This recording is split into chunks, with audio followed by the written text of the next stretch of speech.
MLA కోట MLC స్థానాలకు 29న polling schedule release చేసిన EC 11న notification. Kadiyam Srihari, Kaushik Reddy రాజీనామాతో 2 సీట్లకు ఉప ఎన్నిక. రాష్ట్రంలో ఎమ్మెల్యే కోటాలో ఖాళీ అయిన 2 ఎమ్మెల్సీ స్థానాలకు ఈ నెల 29న పోలింగ్ జరగనుంది.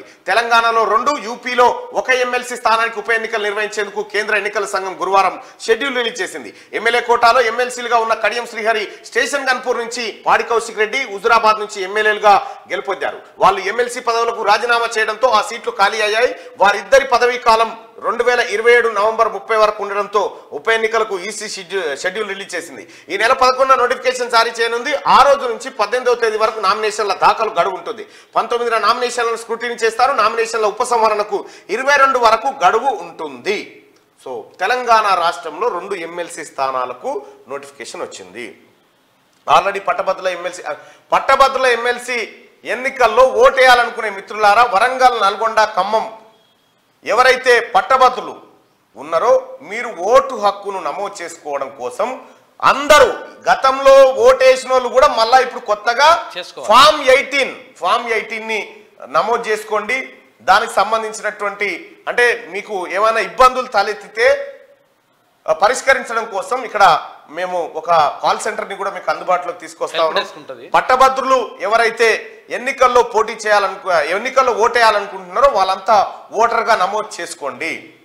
డిగ్రీ కంప్లీట్ అయిపోయి 3 సంవత్సరాలు అయితే చాలు. ఆల్రెడీ ఆన్లైన్ లో ఆ వ్యవహారం అంతా పెట్టిరు. ఇక్కడ గతంలో ఓటు ఉన్న వాళ్ళు కూడా నమోదు చేసుకున్న వాళ్ళు కూడా మళ్ళీ నమోదు చేసుకోవాలంట ఎన్నికల సంఘం చెప్తుంది. కాబట్టి అందరు చేసుకోవాలి. డిగ్రీ కంప్లీట్ అయిపోయి 3 సంవత్సరాలు గడిచి ఉండాలి. కంప్లీట్ అయిపోయి ఇక్కడ ఆ new registration for general elections NRI pic download voter portal election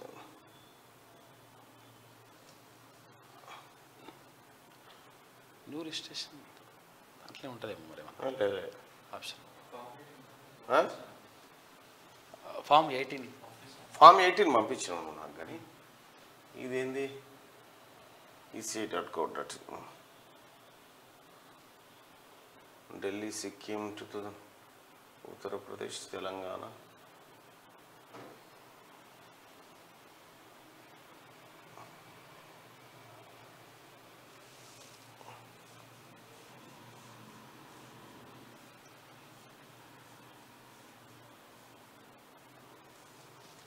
commission advice రైట్గా చూద్దాం. ఎలక్షన్ కమిషన్ ఆఫ్ ఇండియా వెబ్సైట్లోకి పోయి మీరు ఈ ఫామ్ ఫిలప్ చేయండి. లేదంటే ఫామ్ 18 ఉంటుంది. ఆ ఫామ్ 18ని ఫిలప్ చేసి మీరు MROకి సమర్పించండి. డిగ్రీ మేము ఆ తర్వాత ఓటర్ స్థానికంగా ఇప్పుడున్నటువంటి జనరల్ ఓటర్ ఐడి ఉంటుంది కదా, అది ఓటర్ ఐడి. ఆ తర్వాత ఒక ఆధార్ కార్డు కూడా దానికి మెన్షన్ చేసి గెజిటెడ్ ఆఫీసర్ సైన్ పెట్టి అక్కడ ఫొటోస్తో పాటు ఇచ్చేసేయండి. రైట్గా ఒకసారి ఇదే ఫామ్ 18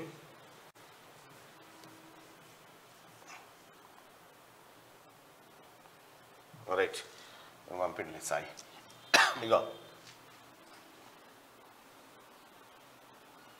ఇక వరంగల్, ఖమ్మం, నల్గొండ గ్రాడ్యుయేట్ కాన్స్టిట్యున్సీ ఇది ఎందులో ఉంటుందంటే CEO telangaana.nic.in.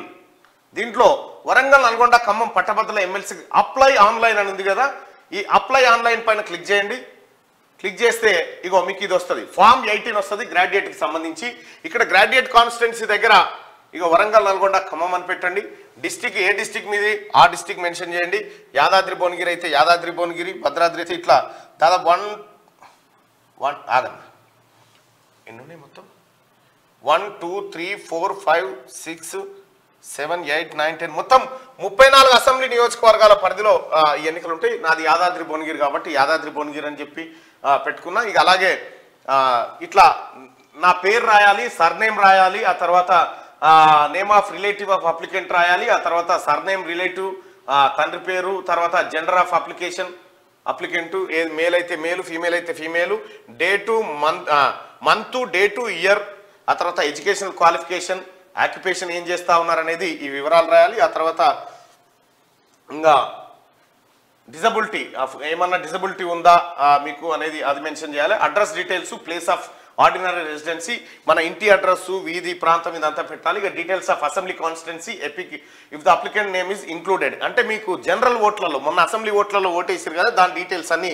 ఇక్కడ ఎంటర్ చేయాలి. ఎంటర్ చేసి ఒకవేళ మీకు అది తెలియకపోతే ఇక్కడ క్లిక్ చేయండి, ఎపిక్ నెంబర్ ఏందనేది మీకు తెలిసిపోతుంది. ఇక ఆధార్ కార్డ్ డీటెయిల్స్ ఇక్కడ మెన్షన్ చేయాలి. ఆ తర్వాత మీరు గ్రాడ్యుయేటా డిప్లొమానా ఇక్కడ పెట్టాలి. I'm a graduate of so and so university, ఆ యూనివర్సిటీ నేమ్ కూడా వేసేయాలి. ఆ తర్వాత ఏ ఇయర్లో పాస్ అయినారు, ఆ తర్వాత ఐఎమ్ ద ఇదేమో డిప్లొమా ఆర్ అది ఇది.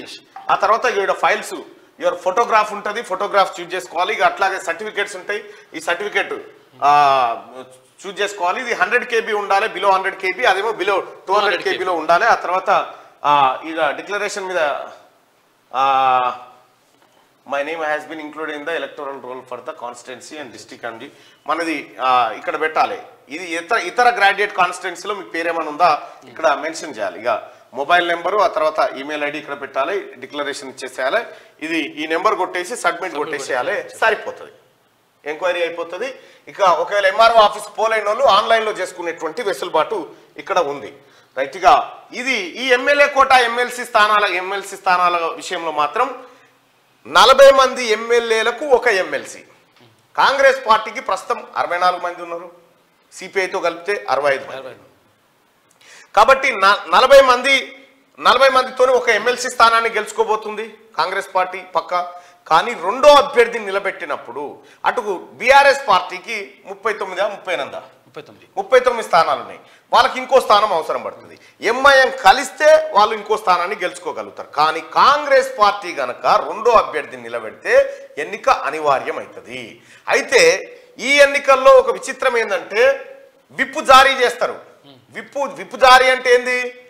విప్ జారీ చేయడం అంటే ఏందనంటే ఈ ఎన్నికల్లో మీరు ఓటు వేయండి అని విప్పు చేయగలుగుతారు, కానీ ఎవరికి ఓటు వేయాలనేది మాత్రం విప్పులో ఉండదు. కాబట్టి కిరణ్ కుమార్ రెడ్డి హయాంలో ఇట్లాగే రెండో అభ్యర్థిని నిలబెట్టి కాంగ్రెస్ పార్టీ విజయాన్ని సాధించింది ఆ రోజు.